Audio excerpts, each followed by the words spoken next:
Assalamualaikum warahmatullahi wabarakatuh. My name is Winona Syifa from R4A. I would like to present about how to develop ideas.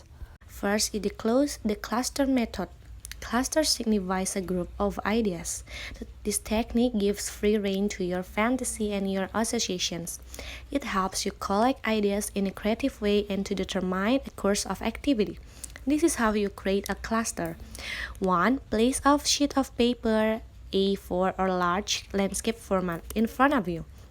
In the center, write in the large letters the appropriate theme or keyword, e.g., homesickness, discrimination, and dinosaur.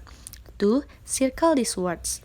3. Now write around this word in keywords everything that comes to mind, all your associations, ideas, and thoughts. 4. Circle these words as well and connect them with the keyword in the center.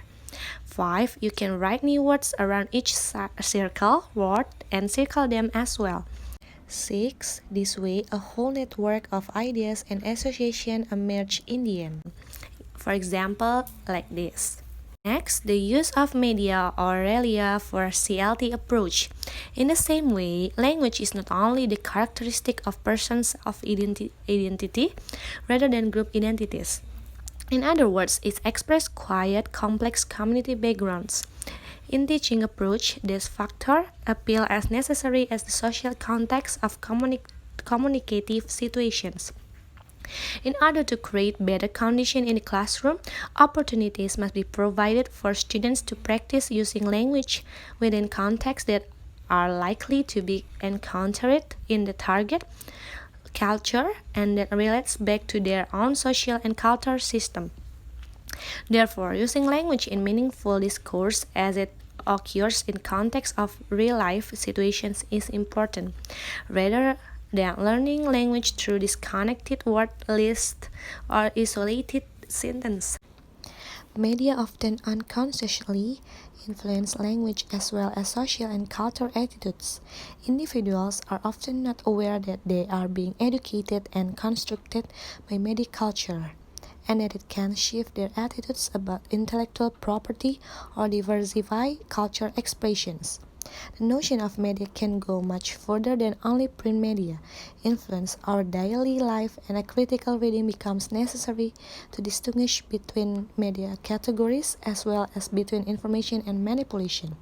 Critical media literacy is the ability to access, analyze, evaluate, and communicate of information in a variety of forms, including print and non-print message. In extension, Donna Alferman underscores the importance of the pleasure deriving from mass media in critical media literacy. There, teachers have to pay attention to students' perception of popular culture. Most recently, the approach of critical media literacy combines the issues of analysis, pleasure, and positioning and audience integration to create a balanced classroom atmosphere.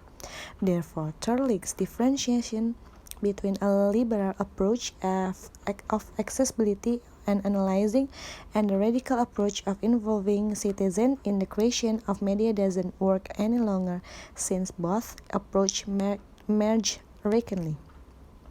According to Enter Garcia, critical media literacy is a very progressive educational style, what expands the notion of literacy to include different forms of mass communication, popular culture, and new technologies, and also deepens literacy education to critically analyze the relationship between media and audience, information and power.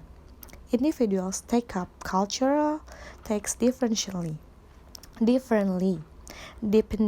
depending on their interests and social cultural background as well as on historical and political contexts. Therefore, education has to provide different tools for different learners to access and challenge the media they are surrounded by and set in specific contexts. Since all media messages are constructed and media systems work as a semiotic system like language, media literacy helps the students to distinguish between signifier and signified, between denotation and connotation of a sign. In addition, using media in a classroom situation to teach a foreign language needs even more careful introduction because they often represent the first current culture and politics access students might have with the foreign country. Video and audio recordings have the strong advantage that they create a native language environment even in classroom where the teacher is the only person speaking the target language natively. They are free to interact with classmates while they are working, but if no one knows English very well, such interaction do little to further their development of their language. Mediation in the target language can solve this problem partly by providing a real social or cultural context and listening and understanding text. Moreover, tasks such as commenting in social media also support writing skills or even speaking skills.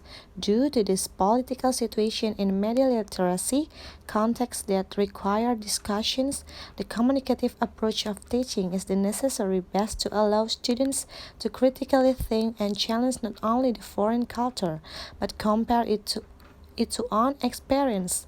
Media provides invisible pedagogy that offers new approach to read, analyze, decode, and produce a language and the society and culture of foreign state in reference to the own background. So I think it's done. I'm sorry if I have a mistake. Wassalamualaikum warahmatullahi wabarakatuh.